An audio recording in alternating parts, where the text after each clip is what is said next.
জিবরাইল, রব্বুল আলামিন আমারে বড় ভালোবাসে, ভালোবাসার কারণে পৃথিবী শুধু নয় তামাম আলামিনের উপরে শ্রেষ্ঠত্ব দান করেছেন।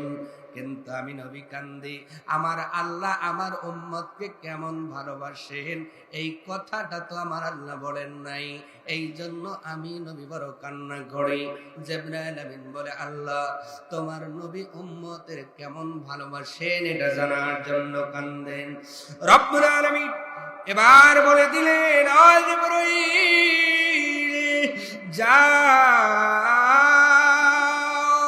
আয়াতটা নিয়ে নবীকে জানায়া দাও, নবী যেন তার উম্মতদের জানায়া দেয়, যদি পৃথিবীর জমিনে কোন উম্মত বেটা বেটি তুমি নবী তোমার অনুসরণ করতে পারে, আমি আল্লাহ ইউহিব্বুকুমুল্লাহ, আমি আল্লাহ সেই মানুষদের বড় ভালোবাসবো।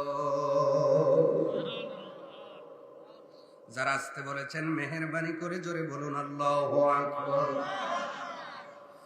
নবী গো আপনি জানায় দেন, আপনার অনুসরণ করলে আমি আল্লাহই ভালোবাসবো। সুবহানাল্লাহ। তার মানে পৃথিবীর জমিনে কেউ যদি আল্লাহর কাছের মানুষ হতে চায়, সর্বপ্রথম তার নবীর অনুসরণ করা লাগবে।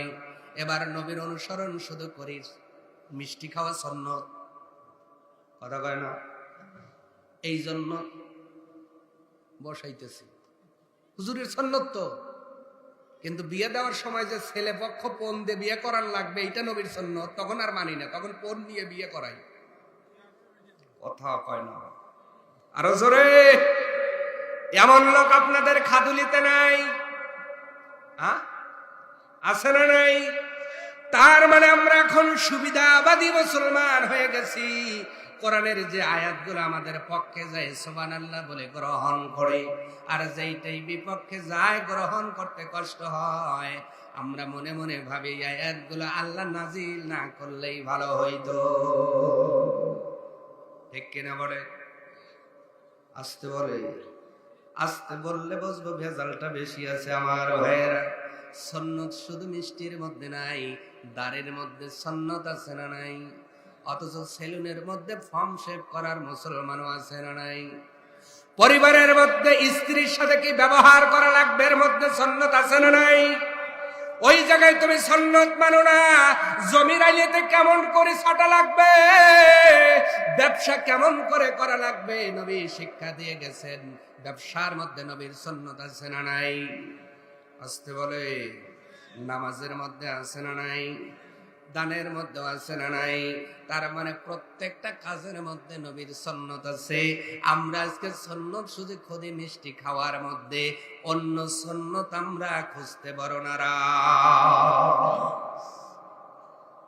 বললাম নাকি?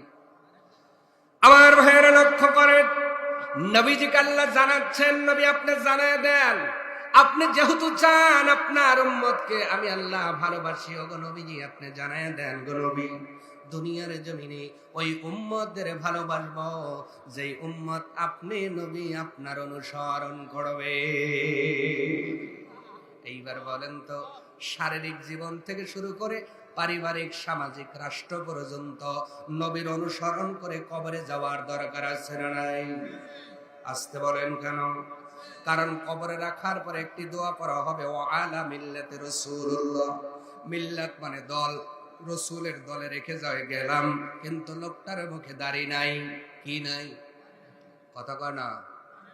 ওই লোকটার পেটের মধ্যে সুদের টাকা আছে, পেটের মধ্যে ঘুষের টাকা আছে, অথচ এই লোকটাকে আলা মিল্লাতে রাসূলুল্লাহর উপর ছেড়ে দেওয়া হলো। দুনিয়ার জমিনে যেই মহিলাটা কোনদিন পর্দা করলো না, থ্রি পিস ছাড়া জীবনে কোনদিন বোরকাও পরলো না, আয়াত সেই পর্দার আয়াত সে মানলো না, অথচ এই মহিলাটাও যখন মারা যাবে 5টা কাফনের কাপড় দিয়ে চকলেটের মধ্যে পেঁচাইয়া কবরের মধ্যে রাখার সময় আমার মতো মাওলানা পড়বে, ওয়া আলা মিল্লাতি রাসূলুল্লাহ। কথা কয় না?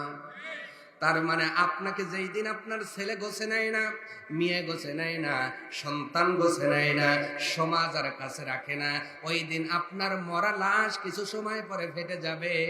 এই দুর্গন্ধযুক্ত লাশটা নবীর হাওলায় দিয়ে আসলে আমার নবী বুঝি গ্রহণ করবে। ফাত্তাবিউনি, নবী বলেন, যারা আপনার অনুসরণ করবে আমি আল্লাহ তাদের ভালোবাসবো। সুবহানাল্লাহ।